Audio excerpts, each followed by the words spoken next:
let's journey back to Tang dynasty China for the story of a legendary Zen master. But, this isn't your typical story of quiet meditation. No, this is about a man whose entire life was supposedly mapped out by this incredibly strange, world-shaking prophecy that was made long before he was even born. So there you have it. That was the prophecy. And, wow, right? It sounds intense, almost terrifying. A single cult fated to trample everyone under the sun. It's his image of unbelievable power. And for years, the big question was, who on earth could possibly be the subject of such a huge, mysterious prediction? Well, the answer would eventually appear in the form of a young and exceptionally disciplined monk. Okay, so let's meet the man himself, Mazu Daoyi. He lived from 709 to 788, and from everything we know, he was not an ordinary guy. Just his physical presence was apparently something to see. Just listen to these descriptions. The walk of an ox, the gaze of a tiger. These weren't just seen as quirky physical traits, no. Back then, these were considered signs of a massive inner strength and an almost supernatural focus. So Mazu had this idea, and it was a pretty common one at the time. He thought the way to become a Buddha was through pure, hardcore discipline. Day after day, he would just sit. He poured all his energy into the physical act of meditation, absolutely sure that this was the path. But all of that was about to get turned completely upside down.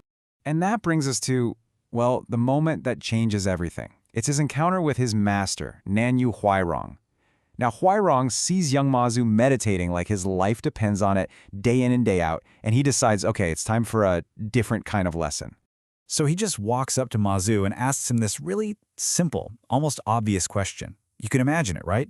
Seeing this monk putting in all this effort, you'd naturally wonder, what's the end goal here? And Mazu's answer is just as straightforward. For him, the math was simple. Sitting equals enlightenment. That's the objective, that's what you do. His master's response, however, was anything but simple. Okay, so picture this. Mazu is deep in his serious, sacred practice, and his master just sits down nearby and starts scraping a piece of clay tile on a rock. Can you imagine the sound, the pointless action? It must have been unbelievably confusing. And yeah, finally, Mazu just has to break his meditation. He has to ask, because what his master is doing makes absolutely no sense. And here's where it gets so good. Huairang's answer is completely ridiculous, and he knows it. He's deliberately pushing Mazu's logical mind right to the edge. So Mazu, of course, points out the obvious. He's like, hold on, that's impossible. A tile is a tile. You can scrub it for 1,000 years. It's never going to be a mirror. And that's the exact opening his master was waiting for. Boom! There it is, the knockout punch. With that one single question, Huairang perfectly mirrors Mazu's own struggle. He shows him that trying to achieve Buddhahood just by sitting is as impossible as trying to polish a tile into a mirror.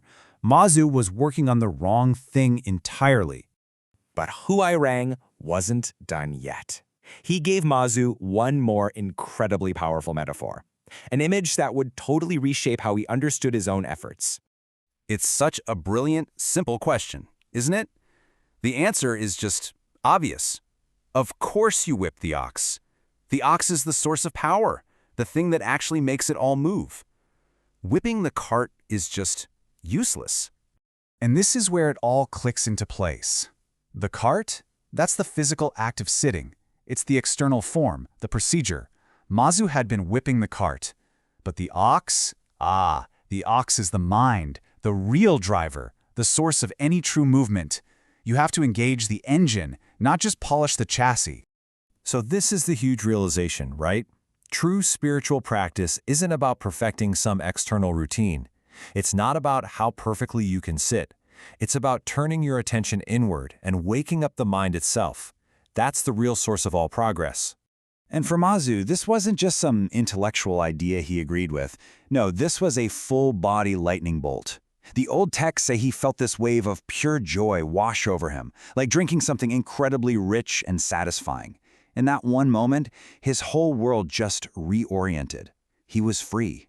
And with this incredible awakening, Mazu is finally on the path to becoming the figure from that ancient prophecy. His real journey was just getting started. Now, after this breakthrough, check out what happens. He doesn't just run off and become some guru. No, he stays with his master for 10 more years, letting this realization sink in really deep. Only after that did he start to teach, and his reputation just grew and grew until he became one of the most respected Zen masters in all of history. So, let's circle all the way back to the beginning. What about that wild prophecy? The one about the cult trampling the world? How does that all connect? Well, get ready for this, because it's pretty amazing. Mazu's family name, Ma, is literally the Chinese character for horse. He was the cult, and his teachings, this revolutionary idea of focusing on the mind over the form, they completely trampled the old rigid ideas about enlightenment. His insight just took over everything. And boy, did it ever spread. He became this absolute giant in the spiritual world. People came from all over to learn from him. They said they gathered around him like clouds. The branch of Zen that grew from his teaching became one of the most important lineages ever. He really did fulfill that destiny. And so this incredible story from over 1,000 years ago leaves us with a really powerful question for ourselves today, in our jobs, our goals, our own personal growth. How often are we just polishing the tile? How often are we going through the motions, perfecting the external form while completely forgetting to engage the mind, which is the real source of all our power?